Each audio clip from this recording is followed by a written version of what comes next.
Good morning everyone, कैसे हैं आप सभी। मैं उम्मीद करती हूँ आप सभी लोग अच्छे होंगे, स्वस्थ होंगे और अपनी पढ़ाई भी अच्छे से मन लगाकर शिद्दत और ईमानदारी के साथ कर रहे हो। मैं निकिता चौधरी स्वागत करती हूँ आप सभी का हमारे एग्जाम जर्नी परिवार में। आज की इस क्लास में हम लोग क्या कवर करेंगे? जी हाँ, हम लोग करंट अफेयर्स के कल तक के 10 इंपॉर्टेंट क्वेश्चंस को बस 10 मिनट में कवर कर लेंगे। तो शुरू करते हैं अपनी क्लास को। आज का पहला क्वेश्चन आपसे पूछ रहा है कि when is world food safety day celebrated, यानी कि विश्व खाद्य सुरक्षा दिवस कब मनाया जाता है। तो ये जो दिन है कब मनाया जाता है, आओ देखते हैं। 1 जून को हम क्या सेलिब्रेट करते हैं? वर्ल्ड मिल्क डे, यानी कि विश्व दुग्ध दिवस। क्या ये बात सही है? क्या सेलिब्रेट करते हैं? विश्व दुग्ध दिवस। इसके बाद लिखा हुआ है 2 जून, और हमें तो पता है बहुत अच्छे से, तो 2 जून को तो क्या है? स्थापना, यानी कि फाउंडेशन डे है किसका? तेलंगाना का। पता है ना ये बात भी? जी हाँ, पता है। फिर लिखा हुआ है 5 जून, और 5 जून को भी हमें पता है कि हम वर्ल्ड फूड सेफ्टी नहीं बल्कि क्या सेलिब्रेट करते हैं? एनवायरमेंट डे, यानी कि क्या? पर्यावरण दिवस। ये बात पता है ना? पर्यावरण दिवस। अब हमारे पास एक ही ऑप्शन बचा जो कि क्या है? 7 जून। इसीलिए आंसर बी, हमारा सही उत्तर भी क्या जाएगा? 7 जून। 7 जून को हम सेलिब्रेट करते हैं विश्व विश्व खाद्य दिवस, विश्व खाद्य सुरक्षा दिवस। पहली बार ये दिन मनाया गया 7 जून 2019। 2019 में फर्स्ट टाइम इस दिन को सेलिब्रेट किया गया। किस लिए होता है ये? ये होता है जो दूषित खाना, इम्प्योर खाना खाने से हमें रिस्क हो सकते हैं, उनके बारे में जागरूकता फैलाने के लिए ये दिन मनाया जाता है।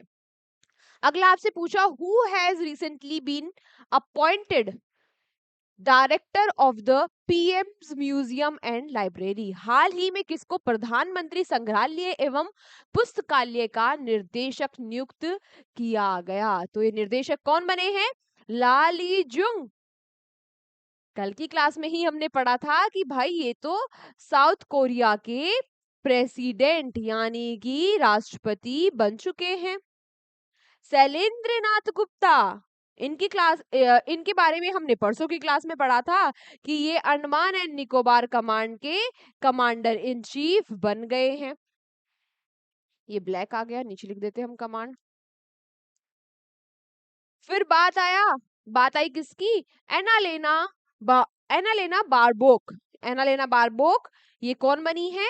इनका भी हमें पता है, जो यूनाइटेड नेशन जनरल असेंबली का 80th सेशन होगा यूएनजीए का, उसकी अध्यक्षता कौन करेंगी? एनालेना बारबोक। तो सही उत्तर हमारा क्या हुआ? सही उत्तर है हमारा Ashwani Lohani. Ashwani Lohani PM museum and library के डायरेक्टर बन चुके हैं। अब ये पीएम म्यूजियम एंड लाइब्रेरी क्या है? पीएम म्यूजियम एंड लाइब्रेरी वो जगह है जहां पर अभी तक के जितने भी प्रधानमंत्री रहे हैं उनकी लेगेसी, उनकी धरोहर को सुरक्षित रखा गया है। What is the rank of India in the recently released climate change performance index? हाल ही में जारी जलवायु परिवर्तन प्रदर्शन सूचकांक 2025 में भारत का कौन सा स्थान है? तो भारत का कौन सा स्थान है इसमें? 130 किस में है? जल्दी जल्दी बोलना है भैया, ऐसे नहीं, जल्दी जल्दी बोलो। 130 जो रैंकिंग है भारत की, वो किस में? ह्यूमन डेवलपमेंट इंडेक्स में। ह्यूमन डेवलपमेंट इंडेक्स में, मानव विकास सूचकांक में। 151 प्रेस फ्रीडम इंडेक्स में, प्रेस फ्रीडम इंडेक्स में। सही बात है, सही बात है ना? और 118 किसमें है? वर्ल्ड हैप्पीनेस इंडेक्स में। वर्ल्ड हैप्पीनेस इंडेक्स में। तो जलवायु परिवर्तन सूचकांक में कितनी है? 10th रैंक है भारत की। पहले 3 स्थान पर कोई भी नहीं है, 4th स्थान पर है डेनमार्क। 4th स्थान पर कौन है? डेनमार्क। भारत की 10वीं रैंक आई है क्योंकि हम रिन्यूएबल एनर्जी, जो रिन्यूएबल एनर्जी है, यानी कि जो रिन्यूएबल एनर्जी यानी कि हिंदी में क्या बोला जाएगा? जो अक्षय ऊर्जा है, जो रिन्यूएबल एनर्जी नीति है भारत की, उसमें हम काफी अच्छा काम कर रहे हैं। वो चाहे छत पर क्या लगाना हो, सोलर पैनल्स लगाना हो, चाहे हमें जो रिन्यूएबल एनर्जी और रिन्यूएबल एनर्जी है, विंड एनर्जी वगैरह का यूज करना हो, वाटर से एनर्जी बनाना हो, हम उनमें बेहतर काम कर रहे हैं। लेकिन फिर भी हमें बहुत सुधार की जरूरत है, क्योंकि हम एक लार्ज स्केल पर कोल का यूज करते हैं। Which state government has recently launched Vande Ganga water conservation campaign? हाल ही में किस राज्य ने वंदे गंगा जल संरक्षण अभियान को शुरू किया है? तो इस अभियान को शुरू किया गया किसके द्वारा? राजस्थान के द्वारा। राजस्थान के जो सीएम है यानी कि मुख्यमंत्री है भजन लाल शर्मा जी, उनके द्वारा इस स्कीम को लॉन्च किया गया। किस ओकेजन पर?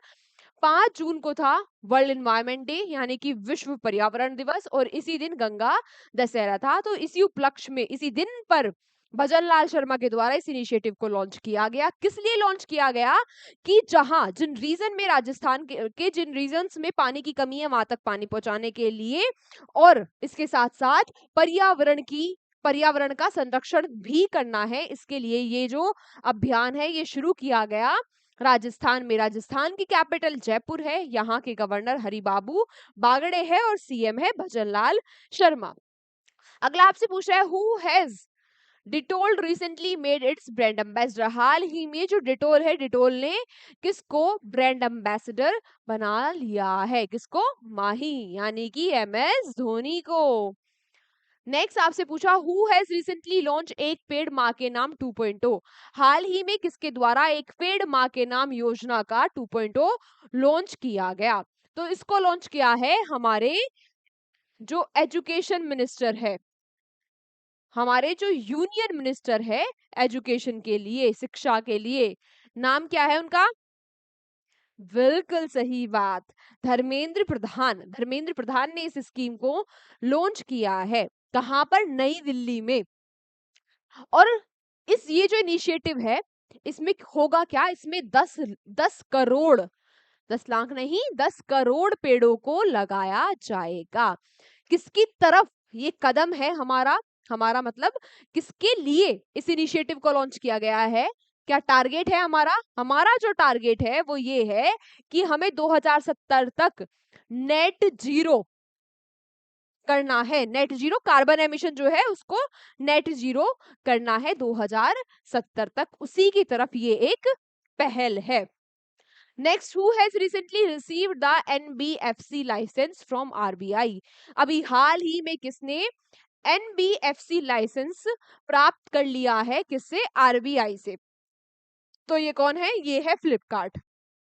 अब ये एनबीएफसी क्या होता है, उससे पहले, उसको बताने से पहले मैं आपको आज क्वेश्चन फॉर यू दे देती हूँ, और आप समझ ही गए होंगे क्वेश्चन फॉर यू आज का क्या है। हाँ, आज आपको मुझे आरबीआई के बारे में सारी चीजें बतानी है। स्थापना कब हुई थी, हेडक्वार्टर्स कहाँ है, पहले इसके गवर्नर कौन थे, ठीक है, अब कौन है, सारी बातें आपको मुझे बतानी है कमेंट बॉक्स में। बहुत बार हम आरबीआई के बारे में पढ़ चुके हैं, प्रहार बैच में भी हमने रिसेंटली ही जब इंपॉर्टेंट ऑर्गेनाइजेशंस पढ़ी थी, उसमें नेशनल और इंटरनेशनल दोनों पढ़ी थी ना, हाँ, तब मैंने आपको करवाया था। अब ये एनबीएफसी क्या होता है? ये है नॉन बैंकिंग फाइनेंशियल कंपनी। मतलब मतलब मतलब जिनको एनबीएफसी का टाइटल मिलता है, वो जो कंपनी होती है वो अपने कस्टमर्स को क्या कर सकती है? लोन दे सकती है, ऋण दे सकती है। अब ये कोई बैंक नहीं बन जाते, ऐसा नहीं है कि ये बैंक बन गया, फ्लिपकार्ट बैंक बन गया, एक लीगली बैंक बन गया, नहीं, ये सिर्फ एक फाइनेंशियल इंस्टीट्यूशन है जिसको बैंक के सारे काम नहीं कर सकता वो, लेकिन कुछ काम है जो वो डायरेक्टली कर सकता है। अगला, in which state Rajiv Gandhi forest conservation scheme has been started? हाल ही में किस राज्य में राजीव गांधी वन संरक्षण योजना शुरू की गई? तो ये योजना जो है ये शुरू की गई हिमाचल प्रदेश में। हिमाचल प्रदेश के जो सीएम है सुखविंदर सिंह सुक्खू, उनके द्वारा इस स्कीम को लॉन्च, इस योजना को लॉन्च किया गया। योजना क्या है? कि जो कि जो ग्रीन कवर है हिमाचल प्रदेश का उसको बढ़ाना, जो बंजर जमीन है वहां पर फलों के पेड़ को लगाना, ये जो योजना है इसका टारगेट है। हिमाचल प्रदेश की कैपिटल दो है, समर में शिमला और विंटर्स में धर्मशाला। गवर्नर है यहाँ के शिव प्रताप शुक्ला।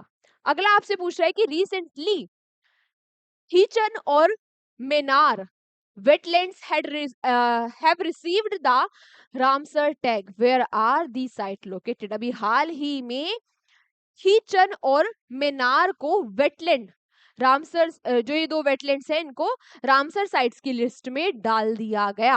पूछ रहा है ये कहां पर है, तो ये कहां पर है, राजस्थान में। जो खीचन है ये राजस्थान के फलोदी में है और जो मेनार है ये राजस्थान के उदयपुर में है। अब दो नई साइट्स और ऐड हो गई है इसी के साथ।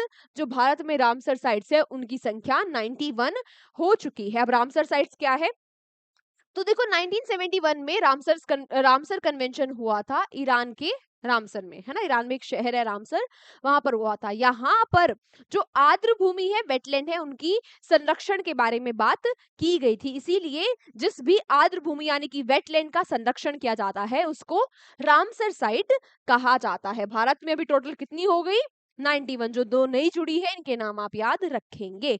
आज का हमारा आखिरी क्वेश्चन जो कि आपसे पूछ रहा है, which two language has been recognized as the official language of Ladakh for the first time under the Ladakh Official Language Act 2025?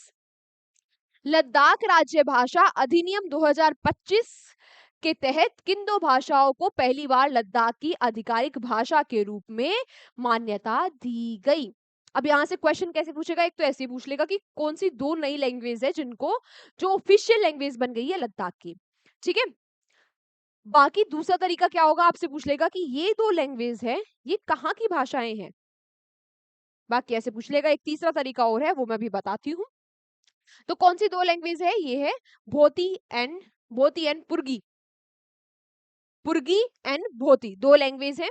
अब टोटल मिलाकर लद्दाख की 5 ऑफिशियल लैंग्वेज हो चुकी है। कौन कौन सी, हिंदी, इंग्लिश, उर्दू, भोती, पुर्गी।